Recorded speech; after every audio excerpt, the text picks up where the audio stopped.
It was 1977. I had taken time off work to have a baby and stay home with her. But I still needed an income, so my mother had hired my younger sister and me to do the dirty, back-breaking work in her shop while she took care of her first infant granddaughter. My sister and I were working at our mom's antique store one summer day. Mom had just gotten a truckload of European oak furniture that needed to be cleaned and polished, have the handles screwed on and so forth. A nice-looking young man came into the store and started talking to my sister, who was 17 at the time. He introduced himself as Ted Smith, and we laughed and said we must be related as Mom's maiden name was Smith also. He chatted both of us up, but focused on Sis for the most part. He purchased an armoire, but said he'd have to go get his truck, since at the moment he was driving his VW Bug, an old VW Bug. He then asked my sister and me if we wanted to go out to dinner that night with him. We were sweaty and dirty from work, I had a baby to care for, and Sis already had a boyfriend, so we said, thanks, but no thanks, Ted. He asked me to ride with him to get his truck so he could drop his Bug off at the auto shop for repairs, but by that point I had to get home to my infant, right away, because I was still nursing her and I thought my breasts were going to begin leaking at any minute. However, he wouldn't give up trying to get one or both of us away from the shop. He said he could come back about 10 o'clock that evening for his armoire and asked whether one or both of us be there. We replied, no, we close the shop at 6, and we both have places to be tonight. He was persistent. How about tomorrow night? No, we close at 6 o'clock, except on Saturdays, when we close at 4 o'clock. He asked whether one of us could meet him early in the morning, like at 5:30 a.m., but neither of us wanted to. He was getting to be a bit creepy and Sis and I were eye-rolling at each other. Eventually, he said he was sorry but he couldn't buy the armoire if we couldn't be flexible. We hated to give up the sale, but after he had been there for 2 hours, we thought he was just looking and taking up our time. We still had a lot of work to do on the furniture that had just arrived in the shop. Finally, we just wanted to finish our work and go home. At 6 p.m., as we were leaving, his VW Bug was parked outside and he asked us whether we want to go for coffee. He especially wanted my sister to go. We said, thanks, Ted, but no thanks. Like we said earlier, we have plans, but he continued to be insistent. Finally I said, Sis, let's go. I'll take you home. Even though she had her car there, for some reason I didn't want to leave her to drive home alone with this guy around. So he drove off in his Bug and we really didn't think of it again. Until the next year, when this picture appeared in the paper. Ted Bundy. It still sends chills up my spine, writing this, and Sis and I talk about it occasionally. We were two lucky young women that day. If either of us had agreed to go, we would have been raped and murdered like the at least 30 other women Bundy kidnapped. In my life I have had many creepy or scary experiences, this one stands out. I must have been 21. I was in my first year of university. And as many students I lived in a shitty neighborhood, renting a room with furniture that was far beyond the point of being labeled second-hand. 2 doors from mine, a new neighbor moved in. A young man, let's call him John, I guess 5 or 6 years older than I was. Nice face, blue eyes, wearing clothes that looked a bit outdated and which were definitely not ironed.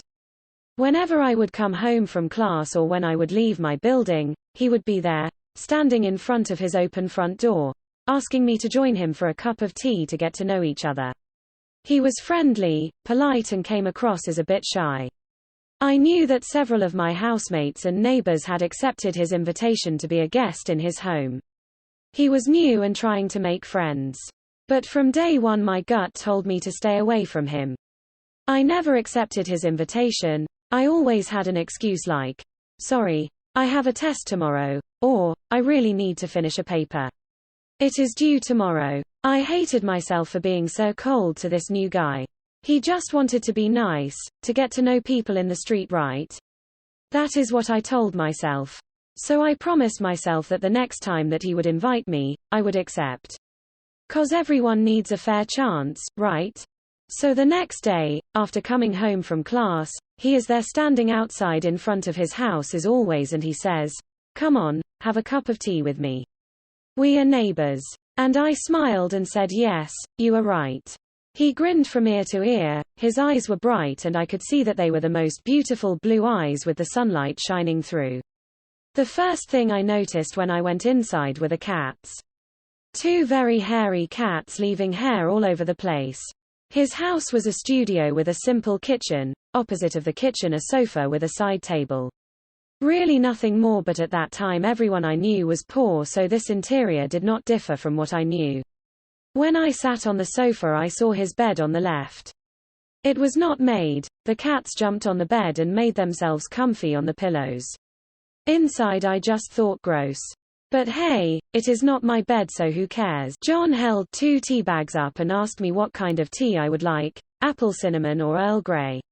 I replied Earl Grey, the one in his right hand. He turned to the kitchen to get the kettle. I could see him putting the tea bag in a mug, and then I noticed a change in his posture, the way he carried himself. It looked like he became taller, stronger looking, his shoulders looked broader. As I was trying to understand what I was witnessing, he turned around and I saw his face. A stranger with cold, dead eyes and holding a big butcher knife in his right hand. My breathing stopped. I tried to swallow, but my mouth was really dry. All I could look at was that really huge knife. Mama, why did you leave me? John had spoken in this weird childish voice. My mind went crazy. He walked towards me with this knife. He looked angry and hurt at the same time. He fell down on his knees in front of me and laid his head in my lap. My hands were on the sofa, not sure what to do. Mama is here, don't you worry, baby. And while I spoke I started to go through his hair. Why don't you put that knife away, baby? Mama does not like knives.